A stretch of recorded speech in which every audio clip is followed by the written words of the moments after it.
আজকে আমি একদম অনুষ্ঠান বাড়ির মতো ঝরঝরে ফ্রাইড রাইস বানিয়ে দেখাবো। তার জন্য এখানে আমি 300 গ্রাম বাসমতি চাল নিয়ে নিয়েছি। চালটাকে আমি পরিষ্কার করে 2 থেকে 3 বার ধুয়ে আর আধ ঘন্টা আগে জলে ভিজিয়ে রেখেছি। প্রথমে ভাতটা রেডি করে নেব, তার জন্য গ্যাস ধরিয়ে জল বসিয়ে দেবো।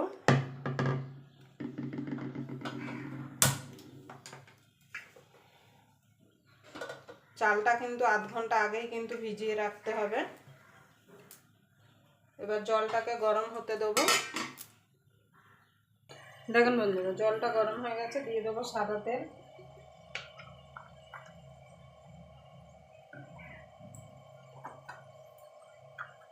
নুন,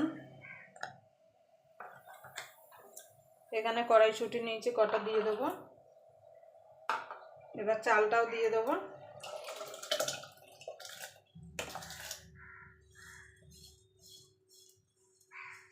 চালটা কিন্তু একদম সিদ্ধ করে নিলে হবে না, 70% কিন্তু সিদ্ধ করে নিতে হবে।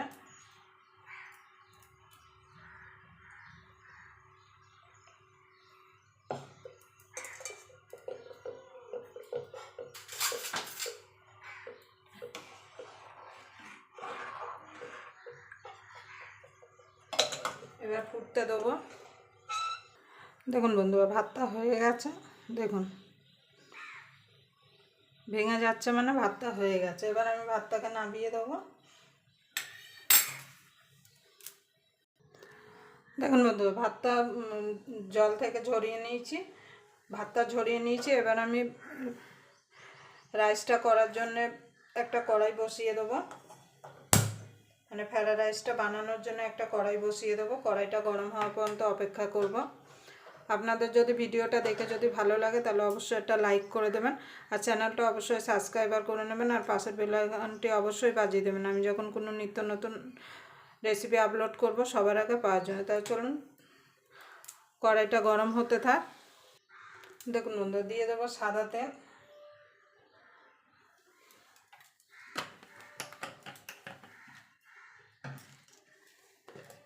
দিয়ে দেবো ঘি,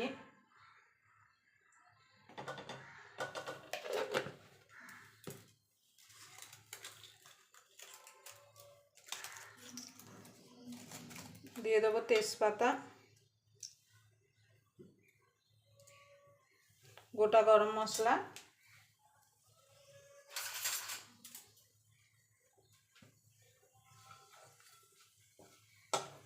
ফোড়নটা একটুখানি ভাজা ভাজা করে নেব। এখানে গাজর, বিনস আর ক্যাপসিকাম আমি কেটে রেখেছি। আমার ঘরে যেগুলো ছিল সেইগুলোই আমি দিচ্ছি, আপনাদের পছন্দ মতো আপনারা এখানে দিতে পারেন।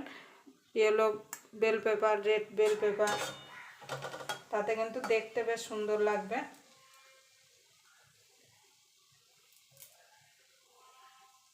গাজরটা প্রথমে দিয়ে দেব।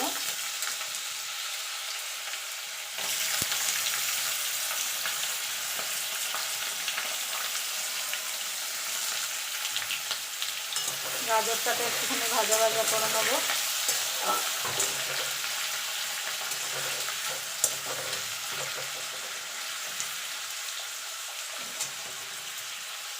দেখুন বন্ধুরা, গাজরটা একটু ভাজা ভাজা করে নিয়েছি। এবার বিনসটা দিয়ে দেবো।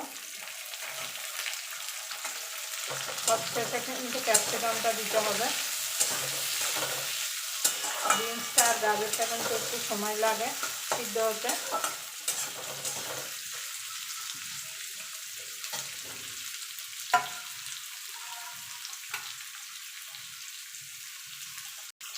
দেখুন বন্ধুরা, ক্যাপসিকামটা দিয়ে দিয়েছি। এবার ক্যাপসিকামটা দিয়ে একটু নাড়াচাড়া করে নেব। ক্যাপসিকাম কিন্তু ভাজা হতে সময় লাগে না।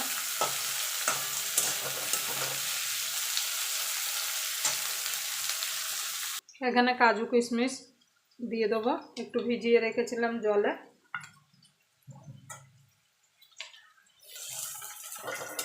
কাজু কিশমিশটা দিয়েও সবজির সঙ্গে ভালো করে নাড়াচাড়া করে নেব।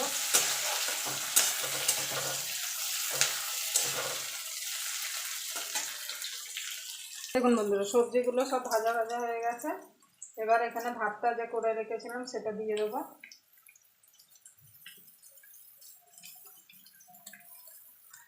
একটু পুরো ঝরঝরে হয়েছে। ভাত দেখুন, একটা ভাতও কিন্তু ভেঙে যায়নি।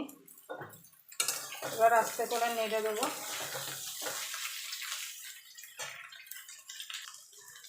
দেখুন বন্ধু, পুরো ভাতটা দিয়ে দিয়েছি। দিয়ে দেবো স্বাদ মতো আর একটু নুন।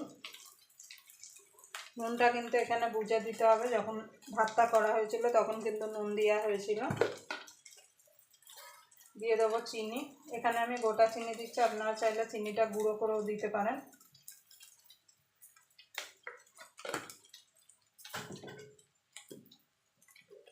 আর একটু ঘি দিয়ে দেবো।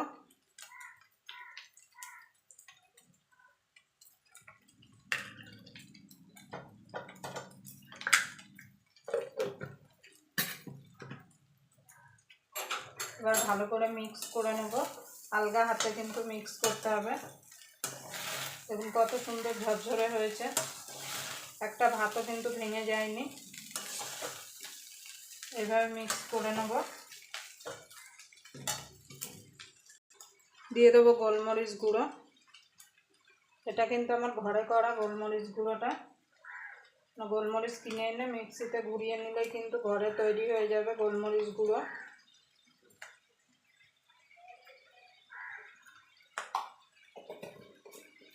এবার ভালো করে মিশিয়ে নেব, তাহলেই আমাদের একদম অনুষ্ঠান বাড়ির মতো ঝরঝরে ফ্রাইড রাইস রেডি হয়ে যাবে।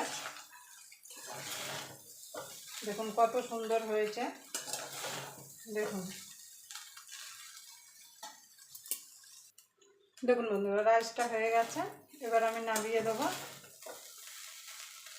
পুরো একদম একটা চালও কিন্তু ভেঙে যায়নি, সব কিন্তু গোটা গোটা আছে। আবার আপনাদের সঙ্গে কোনো নতুন রেসিপি নিয়ে দেখা হবে। ততক্ষণ পর্যন্ত আপনারা ভালো থাকবেন, সুস্থ থাকবেন। দেখুন কত সুন্দর, দেখুন ঝরঝরে হয়েছে। দেখুন।